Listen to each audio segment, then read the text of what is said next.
Johnny Carson wasn't just the king of late night, he was a one-man economy. Over 30 years of hosting The Tonight Show, he built a staggering $300 million empire, making him the highest-paid man in the history of television. He had the world at his feet and enough wealth to sustain his family for generations. Yet, when the curtain finally closed, his sons were left with a shocking reality. Despite the mountain of cash, the Carson fortune vanished right from under them. Behind that famous grin, Carson was orchestrating a secret plan for his millions, one that his heirs never saw coming. It wasn't a mistake, and it wasn't an oversight. It was a cold, calculated move that left the industry stunned. What could drive a father to work that hard, only to ensure his own blood couldn't touch a single cent of his empire? The truth involves a massive secret redirect of his fortune and a family dynamic far more fractured than the studio lights ever showed the world. Behind the mahogany desk, the cold reality of Johnny Carson's family life. Why Johnny Carson refused to leave behind anything for his children is a question that points to the hidden, icy reality behind the most famous grin in television history. While he was building a staggering $300 million empire as the undisputed king of late night, Carson was also orchestrating a final act that would leave his heirs stunned. He wasn't just a comedian, he was a one-man economy who established the very blueprint for everything we see on TV today. Born in Iowa and hardened by service in the Navy during World War II, Johnny's rise was a relentless climb from radio stations in Nebraska to the bright lights of Los Angeles. By the time he took over The Tonight Show in 1962, he wasn't just hosting a program, he was taking control of the American bedtime routine. For 30 years, he sat behind that mahogany desk, wielding a level of influence that no politician could ever dream of. But while the world saw a warm, charming host, his role in developing political humor was far more calculated. Johnny understood that to stay on top, he had to be the ultimate gatekeeper. He pioneered a style of middle-of-the-road comedy that allowed him to poke fun at the powerful without ever picking a side. This was his secret weapon. During the Watergate era, while the news gave us the dry facts, Johnny gave us the punchlines that actually stuck. He made it okay, even trendy, to laugh at the president, effectively stripping away the mystery of the White House with a single raised eyebrow. He turned politics into personality-driven entertainment, making The Tonight Show a mandatory stop for any candidate who wanted to prove they were human enough to lead. If you couldn't survive the couch next to Johnny, you probably couldn't survive the scrutiny of the American public. As he moved the entire power center of the TV industry from New York to California in 1972, he became more than a performer. He was an institution. He created unforgettable characters like the bumbling Aunt Blabby and the all-knowing Karnak the Magnificent, using them to mirror the absurdities of the world. Yet the same man who won 4 Emmys and the Presidential Medal of Freedom was becoming increasingly distant from his own blood. The fractured family dynamic that viewers never saw was the driving force behind his decision to divert his fortune toward his own foundation rather than his son's. On May 22, 1992, 50 million people watched his final curtain call, unaware that the man who had shaped a generation's sense of humor was leaving behind a legacy that served his name but excluded his heirs. Johnny Carson didn't just invent the late-night format. He lived his life exactly like his show, carefully scripted, perfectly timed, and always ensuring that he was the only one who got to deliver the final, shocking punchline. The 26-year ban, Why Johnny Carson Erased. Joan Rivers from history. Johnny Carson didn't just invent the late-night format, he lived his life exactly like his show, carefully scripted, perfectly timed, and always ensuring that he was the only one who got to deliver the final, shocking punchline. But while he was busy protecting his throne from his own flesh and blood, he was also fighting a silent war behind the scenes with some of the biggest names in Hollywood. You see, the man we saw every night, the one with the infectious laugh and the friendly "Here's Johnny" intro, had a dark side that could freeze a career in its tracks. To Johnny, loyalty wasn't just a preference, it was a law. And if you broke that law, you didn't just lose a friend, you were erased from the history of The Tonight Show forever. The most famous casualty of Carson's cold shoulder was undoubtedly Joan Rivers. For nearly 20 years, Joan was more than just a guest. She was the chosen one. Whenever Johnny needed a night off, Joan was the first person he called to fill his chair. He publicly endorsed her, nurtured her talent, and essentially handed her the keys to the kingdom. Rivers believed she was the heir apparent to the late-night throne. But in the mid-'80s, when NBC stayed silent about her future and the Fox network came knocking with a massive offer for her own show, Joan made a move that would change her life and end her friendship with Johnny overnight. The sting didn't come from the competition, it came from the silence. Johnny didn't find out about Joan's new show from her, he found out from a press release. When she finally tried to call him to explain, Johnny didn't want to hear it. He hung up the phone, and in that moment, Joan Rivers was dead to him. He never spoke to her again. For the next 20 years, she was banned from the set that had made her a star. Rivers later realized that Johnny's anger wasn't just professional, it was deeply personal. She felt he viewed her as property, a woman he had discovered who had no right to go up against him. To Johnny, it wasn't just business, it was a total betrayal of the king. But while Joan was cast into the outer darkness, there was another legend who Carson couldn't seem to get rid of, no matter how hard he tried. Enter Bob Hope. To the viewers at home, Johnny and Bob looked like the best of friends, two NBC titans sharing the stage. But behind the curtain, Johnny was counting the minutes until Bob would leave. Hope had a standing invitation to walk onto the show whenever he wanted, usually to promote one of his endless specials. He would walk out to his signature theme song, drop a few scripted jokes, show a highlight reel that was cut together with a rusty knife, and then scurry away. Johnny absolutely hated it. For a man who valued spontaneity, intelligence, and sharp wit, Bob Hope was a nightmare guest. Hope didn't do conversation. He relied on his writers for every single word, and as he got older, his guest spots became a painful ordeal. He couldn't hear the questions. He'd answer things out of order, and his surprise appearances were anything but. Johnny would see Hope's name on the schedule and groan, "Again?" Yet he felt he couldn't say no. Bob Hope was a primetime powerhouse who had been at NBC since 1950. Even the king of late night had to defer to the old guard, even if it drove him crazy. The rivalry between them was a battle of two different eras. Carson was urbane, hip, and quick on his feet. Hope was a relic of a different time, a man who refused to stop even when his body was failing him. Seeing Hope struggle on air was a wake-up call for Johnny. He once famously told his writers, "If I ever end up like that, guys, I want you to sht me." It was a brutal admission of his fear of losing his edge. Johnny wanted to go out on top, with his dignity intact, which is exactly why he walked away in 1992, while he was still the undisputed champion. Even after retirement, the tension remained. When NBC threw a massive 90th birthday bash for Bob Hope in 1993, Johnny agreed to appear, marking his only TV monologue after leaving The Tonight Show. But even then, he had one strict condition.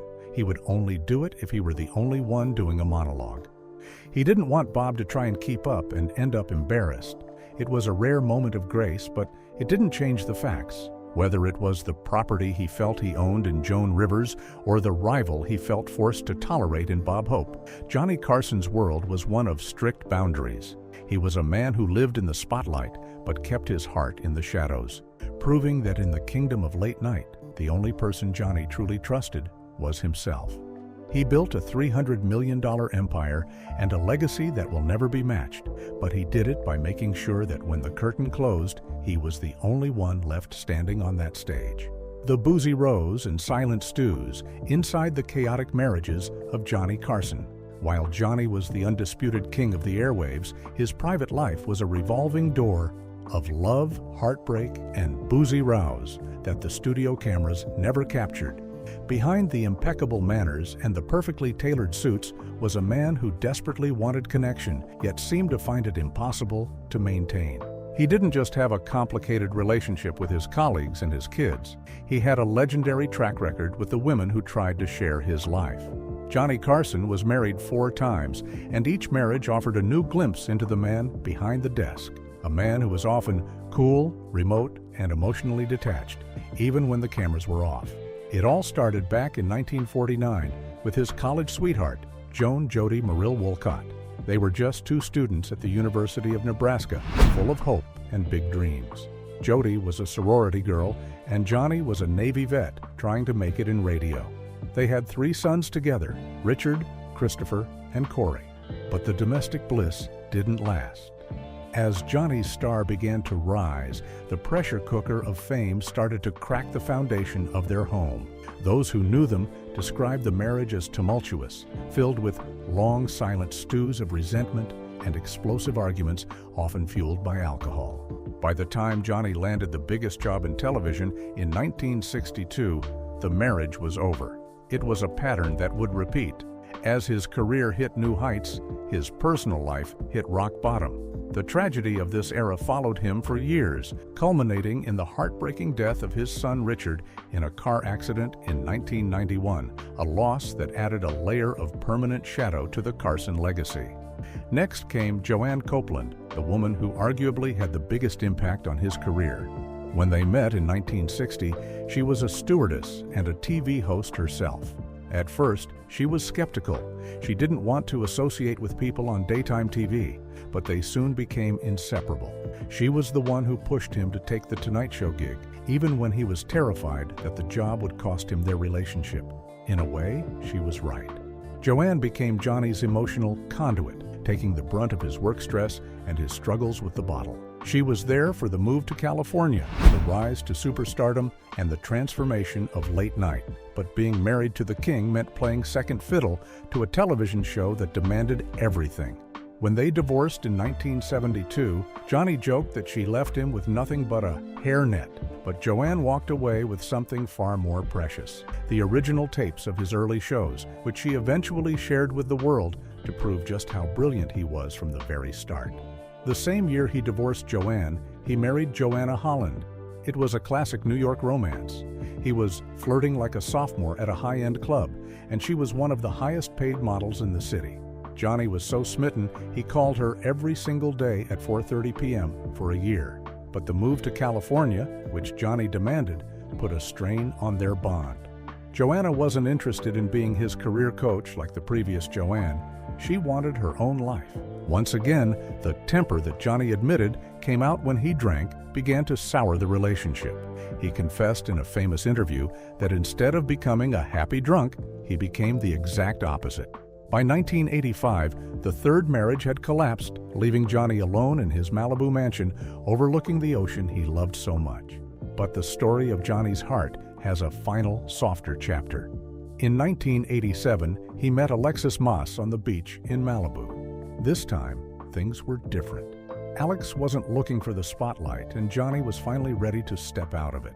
They had a tiny private wedding with no cameras and no press, just a speakerphone so her parents could hear the vows. This was the woman who finally figured out how to live with the legend. Together, they traveled the world, with Johnny even learning Swahili for their trips to Africa. Those who knew him best said Alexis was the real love of his life.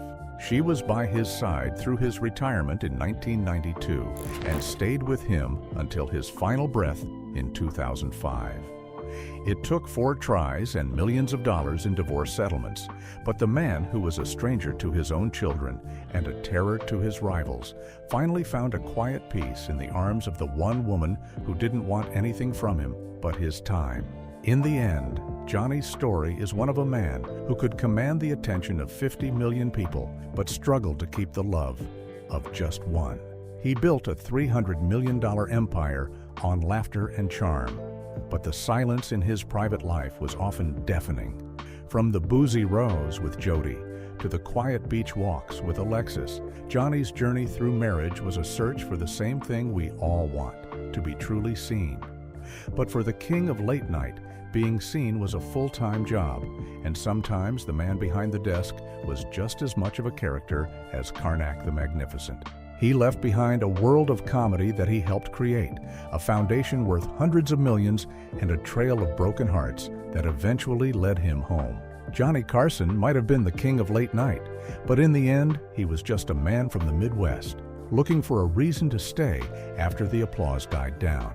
He proved that you can have all the wealth and power in the world, but the greatest trick of all is finding someone who loves you even when the cameras stop rolling.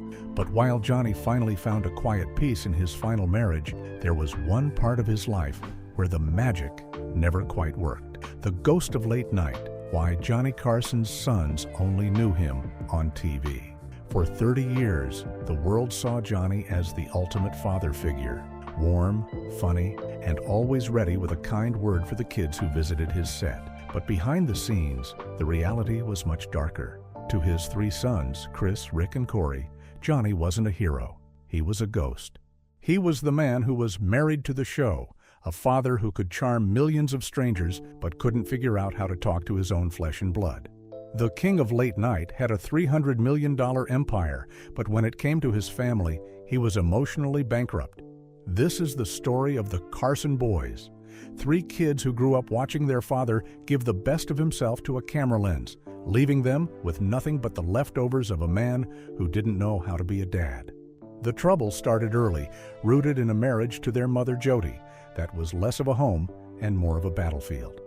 Fueled by Johnny's heavy drinking, the house was filled with boozy rows and a cold silence that would last for days. When the divorce finally happened in 1963, Johnny tried to convince himself and the public that it was for the best. He told Playboy that his boys weren't negatively affected and that they were getting along fine. But the reality was that they were losing their mother and gaining a father who was becoming a global superstar. As the boys grew, they shied away from the limelight, inheriting what Corey called the privacy gene. They were watching the magic unfold from the wings, never allowed to step into the light with him. It was a life of luxury funded by a man who was physically there but emotionally miles away. Corey later explained that professionally, Johnny was the right man for the job at the right time in history, but the personal consequence was a family left to watch the magic from a distance. Christopher, the oldest, lived a life that was a strange mix of privilege and control. While Johnny bought him houses and cars and gave him an annual allowance of $35,000, that money came with a heavy price. There was a major rift between them that most people never saw. In a move that showed just how cold the king could be, sources say Johnny once ordered Chris to cut off his pregnant partner, Tanena Love Green, threatening to pull his financial support if he didn't. It was a brutal display of power. Johnny was using his fortune as a leash, proving that even as adults, his children were subject to his rules. Chris worked as a golf instructor, trying to build a life for himself, but he was always tethered to the man in the suits, a man who seemed to prefer writing checks to having conversations. Then there was Rick, the middle son, whose life was a tragic struggle to please a father who was never satisfied. Rick was an artist, a photographer who just wanted to be seen, but the relationship was volatile. In the 1970s and 80s, Johnny's alcoholism made him a mean and very angry drunk, leading to explosive situations. In 1987, at a massive party on the Queen Mary to celebrate Johnny's 25th anniversary at NBC, the tension finally boiled over. In front of the industry's elite, father and son engaged in a violent public screaming match. It was a rare crack in the affable Carson mask. When Rick died suddenly in 1991, falling from a road embankment while taking photos on California's Central Coast, the loss shattered Johnny in a way he couldn't hide. He didn't even attend the memorial service, claiming he didn't want to turn it into a circus. But the guilt was eating him alive. When he returned to the air 3 weeks later, he spent the final minutes of his show honoring Rick, showing his photos to the sound of blues music. It was a rare moment of public vulnerability, but for Rick, it was too late. Johnny would grieve for him until the day he died, haunted by the fact that he never knew how to be the father Rick deserved. Corey, the youngest, was perhaps the most vocal about the bittersweet reality of being a Carson. To Corey, the most painful part wasn't the arguments or the drinking, it was watching the show. He would see his dad on TV, absolutely captivated by every word a child guest would say. He'd watch Johnny laugh and engage with these little guests with a warmth he never showed at home. As Corey put it, what did they have that we didn't? 10 minutes of material. It's a heartbreaking thought that the only way to get your father's attention was to be part of his act. Corey eventually found his own path as a classical guitarist, but he never forgot the feeling of being unworthy in the shadow of a legend. He understood his father's foibles better than anyone, realizing that Johnny was simply the right man for the job, not the wrong man for the family. By the time the final Tonight Show aired in 1992, Johnny seemed to know he had failed. With Chris and Corey sitting in the audience, he offered a public apology of sorts. He admitted that being his offspring wasn't easy and said, "I hope your old man hasn't caused you too much discomfort." It was as close to an "I'm sorry" as the world was ever going to get. He even mentioned Rick, saying the evening would have been perfect if he were there. But even in that moment, the distance was clear. He was still the host, and they were still the audience. He had spent his life being married to the show, leaving his family to watch the magic from the outside. Johnny later told Barbara Walters that the sense of failure as a husband or father could be overwhelming.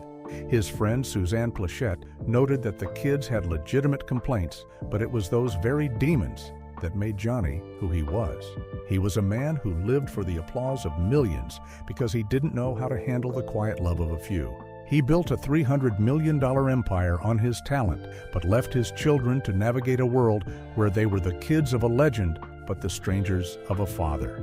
In the end, the story of the Carson family is a reminder that fame has a high price. Johnny Carson might have been the king of late night, but in his own home, he was a man who couldn't find the right words. He left behind a world of laughter for us, but for Chris, Rick, and Corey, he left a legacy of silence and a $300 million redirected fortune that served as the final, cold exclamation point on a life spent chasing the magic at the expense of his own blood. He proved that you can own the night, but you can still lose your way in the dark when the studio lights go out. The reality of Johnny's life was a mass of contradictions. He was a little boy from the Midwest with impeccable manners who could also be a mean and angry drunk. He was a philanthropist who gave away millions but threatened to cut off his own son's support. This complex dynamic was the true engine behind the Carson empire. A man running toward the light of fame because he was terrified of what he might find in the quiet corners of his own heart. As we look back at the 50 million people who watched his final sign-off, we have to wonder, was the applause worth the cost? For Johnny, the show was everything. For his sons, it was the wall that kept them from the man they needed. Johnny Carson didn't just leave behind a show, he left behind a question about what it truly means to be successful. He owned the stage, the night, and the history of television. But as he sat in his Malibu home in his final years, learning Swahili and watching the waves, he was a king without a court, a father who finally realized that the greatest magic wasn't found in a studio, but in the family he had left behind. And that, perhaps, is the most human part of the Johnny Carson story. A man who had everything, yet realized too late that he had missed the very thing that mattered most. The legacy of the Carson boys remains one of quiet resilience. They inherited the privacy gene to defend against a world that saw them only as extensions of their father. Chris and Corey continue to live away from the cameras, carrying the weight of their father's demons while carving out their own paths. They are the living testimony of a man who was the right man for the job, but the wrong man for the home. In the end, Johnny Carson delivered his final punchline, but it was his children who were left to figure out what it meant. Why Johnny Carson refused to leave behind anything for his children. The king is gone, the show is over, and the laughter has faded, leaving only the complex, bittersweet memory of a man who gave the world everything but left his family with a silence that could never be filled. But as the dust settled on his $300 million empire, a new question began to circulate through the halls of Hollywood and the quiet streets of Malibu. Why would a man who worked that hard for that long seemingly decide to bypass his own blood when it came to the bulk of his fortune? It's the mystery that has kept fans and critics talking for decades, the truth behind why it appeared that Johnny Carson refused to leave behind anything, or at least anything substantial, for his children. When the curtain finally closed for good in 2005, the world learned that Johnny's one-man economy wasn't going where everyone expected. Instead of a massive windfall for his surviving sons, Chris and Corey, the lion's share of his life's work was funneled into the John W. Carson Foundation. We're talking about a staggering $156 million trust that eventually grew to over $200 million. While the public saw this as the ultimate act of generosity toward children's health and education in Los Angeles and Nebraska, those close to the family saw it as the final cold exclamation point on a lifetime of distance. Johnny wasn't entirely heartless, though. He did leave a portion of his estate to his widow, Alexis Moss, and his remaining sons, but it was a fraction of the mountain of cash he had built. Alexis also walked away with their massive 4-acre Malibu estate, which she sold a couple of years later for a cool $36.5 million.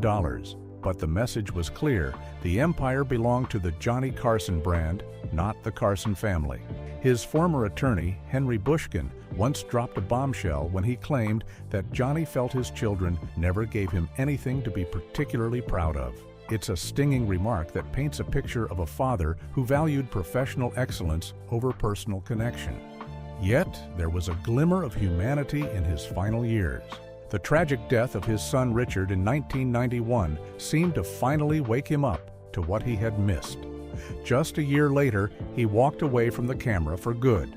In his famous sign-off, he looked directly into the lens and told his boys he loved them, acknowledging that being the offspring of a legend wasn't easy. He spent his final 13 years living quietly, finally choosing privacy over the applause. Today, his legacy lives on through Jimmy Fallon and the hosts who followed. But for his sons, the real legacy is much more complicated. Johnny Carson was a man of humor and humanity on screen, but off camera, he was a king who ensured that his empire would serve the world long after his own family had faded into the shadows of history. He gave us the laughs, but he kept the truth and the fortune for himself. What are your thoughts on Johnny Carson's final act? Share your thoughts with us in the comments below. Don't forget to like, share, and subscribe. Also, click the next video shown on your screen. You will enjoy it.